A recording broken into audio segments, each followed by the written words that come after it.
Hello दोस्तों, आप सभी का स्वागत है मेरे यूट्यूब चैनल पर। अगर आप भी आधार पीवीसी कार्ड लेना चाहते हैं तो ऑफिशियल वेबसाइट पे जाकर हम इसको कैसे ऑर्डर कर सकते हैं, चलिए जान लेते हैं। तो सबसे पहले मैं ओपन कर लेता हूँ क्रोम। उसके बाद आपको टाइप करना है माय आधार। उसके बाद आपको फर्स्ट लिंक पे क्लिक कर लेना है। उसके बाद लॉगिन पे क्लिक कर लेना है।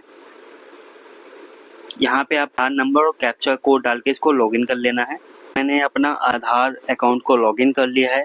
उसके बाद आपको फर्स्ट ऑप्शन पे क्लिक करना है जहाँ पे लिखा है ऑर्डर आधार पीवीसी कार्ड, इस पे क्लिक करना है।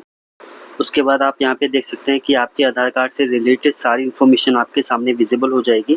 उसके बाद आपको नेक्स्ट पे क्लिक करना है। उसके बाद आपके सामने एक दूसरा ऑप्शन विजिबल हो जाएगा। इस कार्ड को ऑर्डर करने के लिए आपको 50 रुपये की पेमेंट करनी होती है। जैसे ही आप पेमेंट करेंगे आपका जो आधार पीवीसी कार्ड है रजिस्टर्ड हो जाएगा और with in days PVC Aadhaar card आपकी एड्रेस पे डिलीवर कर दिया जाएगा। आपको ये वीडियो कैसी लगी प्लीज़ कमेंट करके बताइएगा। चैनल पर नए हैं तो चैनल को सब्सक्राइब करना ना भूलें। वीडियो को लाइक, कमेंट एंड शेयर जरूर करें। Thank you.